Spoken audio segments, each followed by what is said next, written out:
Friends, welcome to my YouTube channel. So guys, आज के इस वीडियो में हम लोग देखने वाले हैं जो आपका बिहार एसआई का 25 फरवरी का सेकंड शिफ्ट का एग्ज़ाम हो गया दोस्तों। 25 फरवरी सेकंड शिफ्ट में पूछे गए सभी क्वेश्चंस इस वीडियो में डिस्कस करेंगे, तो इस वीडियो को पूरा ज़रूर देखिए। वीडियो अच्छा लगे तो प्लीज़ वीडियो को लाइक और शेयर ज़रूर करें। और जो भी हमारे नए बच्चे हैं, जिन बच्चों ने चैनल को सब्सक्राइब नहीं किया है, तो प्लीज़ चैनल को सब्सक्राइब करके नोटिफिकेशन बेल ऑन करना ना भूलें। शिफ्ट का कि हायाबुसा स्पेस एजेंसी किसने शुरू की है? जापान के द्वारा शुरू की गई है। जापान की अंतरिक्ष एजेंसी जापान स्पेस एजेंसी ने कहा है कि उसकी अंतिम जांच से इस बात की पुष्टि हो गई है कि हायाबुसा 2 नाम का अंतरिक्ष यान पृथ्वी पर लौटने के लिए अपने ट्रैक पर चल चुका है। अगला क्वेश्चन पूछा गया था, पृथ्वी पर जीवन की उत्पत्ति कब हुई थी? तो पृथ्वी पर जीवन की उत्पत्ति मेसोजोइक युग में हुई थी। तो पृथ्वी पर जीवन की शुरुआत लगभग 4 अरब वर्ष पहले हुई थी। चीनी यात्री फायान किसके काल में आया था? तो चीनी यात्री फायान चंद्रगुप्त विक्रमादित्य के शासनकाल में आया था। फायान एक चीनी यात्री था जो चंद्रगुप्त विक्रमादित्य के शासनकाल में भारत आया था। वो 399 ईस्वी से लेकर 412 ईस्वी तक भारत में रहा। अगला क्वेश्चन गाइस पूछा गया था कि औरंगजेब की मृत्यु के समय मराठा की शासिका कौन थी? तो औरंगजेब की मृत्यु के समय मराठा की शासिका ताराबाई थी। राजा राम की मृत्यु 1700 ईस्वी के बाद उसकी पत्नी ताराबाई ने अपने पहले पुत्र करण की मृत्यु के बाद अपने छोटे पुत्र शिवाजी द्वितीय को गद्दी पर बैठाया तथा उसकी संरक्षिका बन गई। ताराबाई एक बहादुर महिला थी और उसने औरंगजेब के विरुद्ध मराठों के संघर्ष को कायम रखा।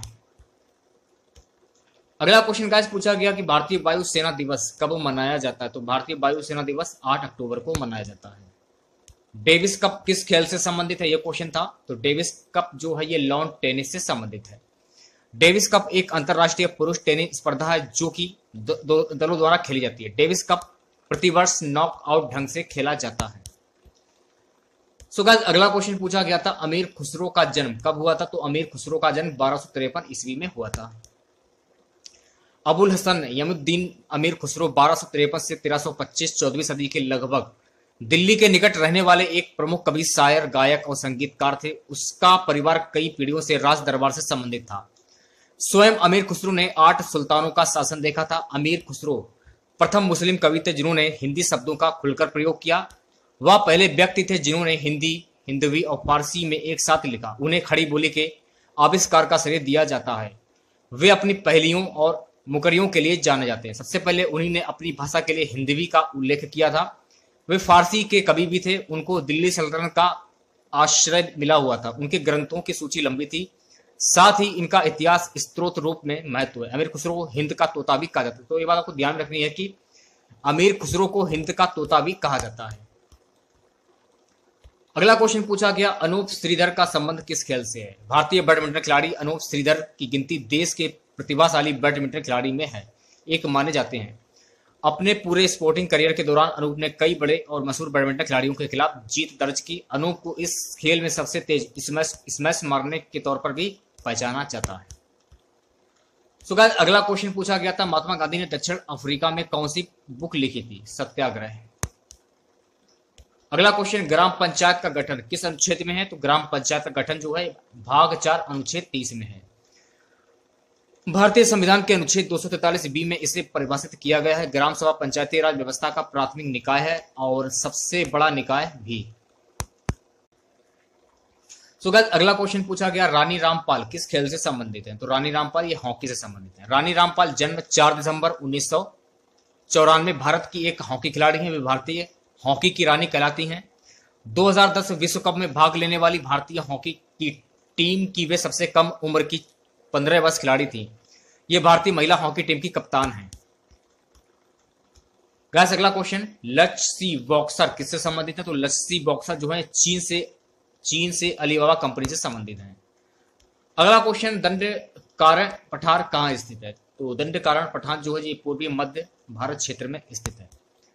दंडकारण्य पूर्वी क्षेत्र भारत का भौगोलिक क्षेत्र है। करीब 92,300 वर्ग किलोमीटर क्षेत्रफल में फैले इस इलाके के पश्चिम में अमूरझाड़ पहाड़ियां तथा पूर्व में इसकी सीमा पर पूर्वी घाट शामिल है। दंडकारण्य में छत्तीसगढ़, ओडिशा एवं आंध्र प्रदेश राज्यों के हिस्से शामिल हैं। इसका विस्तार उत्तर से दक्षिण तक करीब 320 किलोमीटर है। बस अगला क्वेश्चन पूछा गया कि लाल बख्श किसे कहा जाता है, तो लाल बख्श जो है कुतुबुद्दीन ऐबक को कहा जाता है। कुतुबुद्दीन ऐबक को लाल बख्श की उपाधि दी गई थी, जिसका अर्थ है लाखों में दान देने वाला। अगला क्वेश्चन, राष्ट्रीय खेल दिवस किसके नाम पर मनाया जाता है, तो राष्ट्रीय खेल दिवस मेजर ध्यानचंद के नाम पर मनाया जाता है। भारत में हर साल खेल को बढ़ावा देने के लिए 29 अगस्त को राष्ट्रीय खेल दिवस के तौर पर मनाया जाता है। हॉकी के जादूगर कहे जाने वाले मेजर ध्यानचंद का इसी दिन जन्म हुआ था और उनकी याद में खेल दिवस को मनाया जाता है। ध्यानचंद ने ओलंपिक खेलों में भारत का झंडा लहराया था और 3 बार हॉकी में देश को इन खेलों में गोल्ड मेडल जिताया था। अगला क्वेश्चन पूछा गया कि माइकोटॉक्सिन किससे उत्पादित होता है, तो माइकोटॉक्सिन जो ये फंगस से उत्पादित होता है। अगला क्वेश्चन, दूध को कितने डिग्री सेल्सियस पर उबाला जाता है, 161 डिग्री सेल्सियस। इस विधि में दूध को 100 डिग्री एफ से 71.7 डिग्री सेल्सियस पर 15 से 30 सेकंड के लिए गर्म किया जाता है। यह बिजली या गर्म पानी के द्वारा होता है। गर्म दूध को ठंडा करके कम तापमान पर नियंत्रित करते हैं।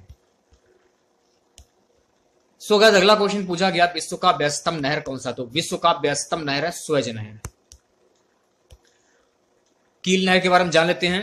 इसका शाब्दिक अर्थ होता है बाल्टिक सागर नहर, जिसे 1948 तक केसर विलहर नहर भी कहा जाता है। 98 किलोमीटर 61 मील जाजी नहर है जो जर्मनी के स्लोइंग होल्स्टीन में स्थित है। यह विश्व की सबसे व्यस्तम नहर है। कील नहर उत्तरी सागर को बाल्टिक सागर से जोड़ती है। सो गाइस, अगला क्वेश्चन, ब्राजील का वर्षा वन किस नाम से जाना जाता है, तो ब्राजील का वर्षा वन धरती के फेफड़े के नाम से जाना जाता है। अमेजन वर्षा वन एमजोनिया या अमेजन वन के नाम से जाने जाने वाले चौड़ी पत्तियों और नमी युक्त वन है जो दक्षिण अमेरिका के अमेजन बेसिन के एक बड़े भूभाग पर फैला हुआ है। यह बेसिन 70 लाख वर्ग किलोमीटर क्षेत्र पर फैला है, जिसमें करीब 55 लाख वर्ग किलोमीटर पर वर्षा वन खड़े हैं। वनों का अधिकांश भाग ब्राजील की सीमा में है। सो गाइस, अगला क्वेश्चन पूछा गया कि दीवान ए कोही की स्थापना किसने की थी, तो दीवान ए कोही की स्थापना मोहम्मद बिन तुगलक ने की थी। दीवान ए अमीर कोही विभाग दिल्ली सल्तनत में एक प्रमुख मंत्रालय है जिसकी स्थापना मोहम्मद बिन तुगलक ने की थी। सो गाइस, अगला क्वेश्चन पूछा गया था जिगर किस खेल से संबंधित है। जिगर जो यह गोल्फ से संबंधित है। जिगर शब्द बिल्डियर खेल से संबंधित है। बिल्डियर्स खेल में अन्य शब्द हैं वॉल्क लाइन, ब्रेक, वोल्टिक, cannon, cue, hazard, in off, jigger, लॉप, जेनी, पॉट, स्केट और screw back, short jenny, spot stroke. Billiards आयताकार टेबल पर छोटी गेंदों की एक निश्चित संख्या पर एक लंबी छड़ी से, जिसे क्यू कहा जाता है, से खेले जाने वाले विभिन्न खेलों में से एक है। कैरम या फ्रेंच बिल्डियर्स 3 गेंदों में से एक बिना पॉकेट वाली टेबल पर खेला जाता है। अन्य प्रमुख खेल 6 पॉकेट वाली टेबलों पर खेले जाते हैं, जिनमें हर कोने में एक एक और दोनों लंबी भुजाओं में से एक एक पॉकेट होती है। ओके, सो गाइस, अगला क्वेश्चन, G20 की 2021 की मेजबानी कौन करेगा, तो इटली करेगा। इसके बारे में जान लेते हैं। भारत में G20 शिखर सम्मेलन का आयोजन दिल्ली के प्रगति मैदान में होगा। इसके लिए प्रगति मैदान को नए सिरे से विकसित किया जा रहा है। ऐसा पहली बार होगा जब भारत G20 शिखर सम्मेलन की मेजबानी करेगा। अगला G20 शिखर सम्मेलन अगले साल 2022 में इंडोनेशिया में आयोजित होगा। उपकरण को साफ करने में कौन सा एसिड प्रयोग किया जाता है। सल्फ्यूरिक एसिड जलीय इलेक्ट्रोलाइट होता है जो बैटरी लेस एसिड बैटरी में उपयोग किया जाता है। सल्फ्यूरिक एसिड को रासायनिक रूप से साफ और शुद्ध पानी डिमिनरलाइज्ड पानी से पतला किया जाता है ताकि एसिड के वजन से लगभग 37% एकरता प्राप्त की जा सके। अगला क्वेश्चन, मानक रेखा किस राज्य से गुजरती है, तो मानक रेखा जो है ये 8 राज्यों से गुजरती है। गुजरात, राजस्थान, मध्य प्रदेश, छत्तीसगढ़, झारखंड, पश्चिम बंगाल, त्रिपुरा एवं मिजोरम। राष्ट्रीय खेल दिवस कब मनाया जाता है, तो राष्ट्रीय खेल दिवस 29 अगस्त को मनाया जाता है। भारत में हर साल खेल को बढ़ावा देने के लिए 29 अगस्त को राष्ट्रीय खेल दिवस के तौर पर मनाया जाता है। हॉकी के जादूगर कहे जाने वाले मेजर ध्यानचंद का इसी दिन जन्म हुआ था और उनकी याद में खेल दिवस को मनाया जाता है। ध्यानचंद ने ओलंपिक खेलों में भारत का झंडा लहराया था और 3 बार हॉकी में देश को इन खेलों में गोल्ड मेडल जिताया था। अगला क्वेश्चन पूछा गया, अम्लीय वर्षा का कारण क्या है, SO2 NO2। इसका प्रमुख कारण है वायुमंडल में मानवीय क्रियाकलापों के कारण सल्फर ऑक्साइड व नाइट्रोजन ऑक्साइड के अत्यधिक उत्सर्जन के द्वारा बनती हैं। यही गैसें वायुमंडल में पहुंचकर जल में रासायनिक क्रिया करके सल्फेट तथा सल्फ्यूरिक अम्ल का निर्माण करती हैं, जब यह अंग्ल वर्षा के साथ धरातल पर पहुंचता है तो इसे अंग्ल वर्षा कहते हैं। सबसे व्यस्त नहर कौन सी? ये क्वेश्चन तो हो चुका है, किल नहर। नागरिकता का संबंध किस अनुच्छेद से? यह क्वेश्चन पूछा गया था। नागरिकता से संबंधित प्रावधानों को भारत के संविधान के द्वितीय भाग के अनुच्छेद 5 से 11 में दिया गया है। 26 जनवरी 1950 और 1 जुलाई 1987 के बीच भारत में पैदा हुए सभी व्यक्तियों को अपने माता पिता की राष्ट्रीयता की परवाह किए बिना जन्म से नागरिकता प्राप्त हुई। अगला क्वेश्चन था कि टोस्कर आर्द्रभूमि लद्दाख में है, ये इसके बारे में जान लेते हैं। हाल ही में भारत ने लद्दाख के त्योस्कर आर्द्रभूमि क्षेत्र को अपने 42वें रामसर स्थल के रूप में शामिल किया। इसे यह दर्जा आर्द्रभूमियों पर अंतर्राष्ट्रीय रामसर कन्वेंशन के द्वारा प्रदान किया गया। अगला क्वेश्चन, आयरिश सागर कहां पर है? तो आयरिश सागर आयरलैंड और ब्रिटेन के बीच में है, इसके बारे में जान लेते हैं। आयरिश सागर आयरलैंड या ग्रेट ब्रिटेन के ब्लैक करेला ई सागर दक्षिण और सेंट जॉर्ज चैनल द्वारा सेल्टिक सागर से जुड़ल से नॉर्थ चैनल से एक सागर में सबसे बड़ा द्वीप वाटेया, दूसरा सबसे बड़ा द्वीप प्रसिद्ध आइल्स ऑफ मैनवा। कभी कभी कुछ बहुत कम या कुछ अजीब प्रकार की लैंग्वेज छोड़ते हैं क्वेश्चन को फिलहाल। अगला क्वेश्चन, ब्राजील के वर्षा वनों को क्या कहते हैं? अमेजन वर्षा वन स्पेनी एमजोनिया या अमेजन वन के नाम से जाने जाने वाले चौड़ी पत्तियों और नमी युक्त वन है जो दक्षिण अमेरिका के अमेजन बेसिन के एक बड़े भूभाग पर फैला है। मुद्रा राक्षस के लेखक कौन है? विशाख दत्त। मुद्रा राक्षस संस्कृत का ऐतिहासिक नाटक है जिसके रचयिता विशाख दत्त हैं। इसकी रचना 4वीं शताब्दी में हुई थी। इसमें चाणक्य और चंद्रगुप्त मौर्य संबंधी खयात व्रत के आधार पर चाणक्य की राजनीतिक सफलताओं का अपूर्व विश्लेषण मिलता है। इस कृति की रचना पूर्ववर्ती संस्कृत नाट्य परंपरा से सर्वथा भिन्न रूप में हुई है। लेखक ने भावुकता, कल्पना आदि के स्थान पर जीवन संघर्ष के यथार्थ अंकन पर बल दिया है। इस महत्वपूर्ण नाटक को हिंदी में सर्वप्रथम अनुदित करने का श्रेय भारतेंदु हरिश्चंद्र को है। ये उनको बाद कुछ अन्य लेखकों ने भी इस कृति का अनुवाद किया, किंतु जो ख्याति भारतेंदु हरिश्चंद्र के अनुवाद को प्राप्त हुई वह किसी अन्य को नहीं मिल सकी। अगला क्वेश्चन देखते हैं। एक क्वेश्चन आपका पार्श्वीकरण से पूछा गया था। तो पार्श्वीकरण एक प्रक्रिया है जिसमें दूध को हल्की गर्मी के साथ रोग जनकों को खत्म करने और दूध के अचल जीवन का विस्तार करने के लिए इलाज किया जाता है। कीटाणु शोधन किसी भी प्रक्रिया को संदर्भित करता है जो जीवन के सभी रूपों जैसे कवक, बैक्टीरिया, बीजाणु आदि को हटाता है, मारता या निष्क्रिय करता है। सो गाइस, अगला क्वेश्चन था कि कैल्शियम की कमी से कौन सा रोग होता है? अगर अपनी डाइट में कैल्शियम का सेवन कम मात्रा में किया तो आपकी हड्डियों का क्षय तेजी से होने लगता है। शुरुआत में बैक पेन, कमर दर्द, गर्दन दर्द की समस्या होती है जिसे नजरअंदाज किया तो आगे चलकर आपकी हड्डियां टूटने लगती हैं और लगातार दर्द बना रहता है। कई लोगों को कैल्शियम की कमी के कारण मोतियाबिंदु की भी समस्या हो जाती है। हल्दीबाड़ी चिलाटी रेलवे परियोजना ये स्थित है भारत बांग्लादेश के बीच में। पंपास घास के मैदान से रिलेटेड एक क्वेश्चन पूछा गया था, तो अर्जेंटीना। पंपास या पंपा के सुका में इसका अर्थ होता है मैदान। दक्षिण अमेरिका की उपजाऊ निचली भूमि है और इसका विस्तार अर्जेंटीना के प्रांतों ब्यूनस आयर्स, ला पंपा, सांता और कोर्डोबा, उरुग्वे के अधिकांश और ब्राजील के दक्षिणी भाग रियो ग्रांडे दो सुल तक है। इसका कुल क्षेत्रफल 7,50,000 किलोमीटर 2,89,570 वर्ग मील से अधिक है।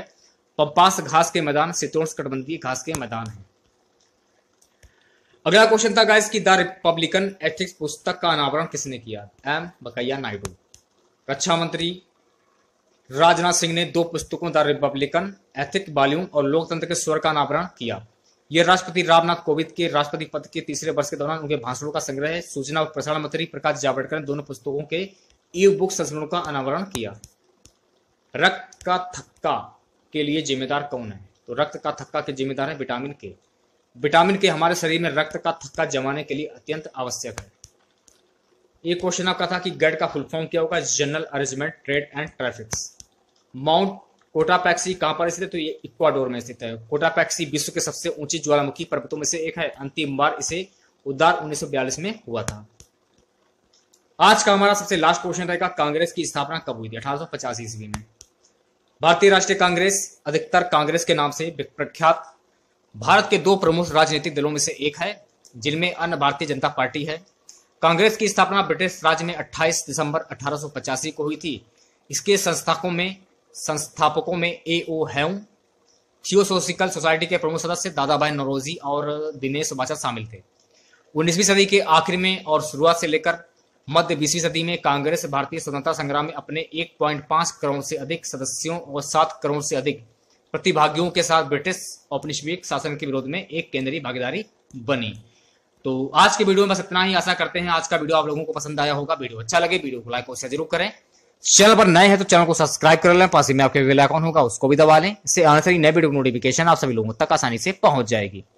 आज के इस वीडियो की पीडीएफ फाइल आप हमारे टेलीग्राम ग्रुप से प्राप्त कर सकते हैं। टेलीग्राम ग्रुप का लिंक जो है वीडियो के डिस्क्रिप्शन में दिया गया। तो मिलते हैं नेक्स्ट वीडियो के साथ। जय हिंद, जय भारत।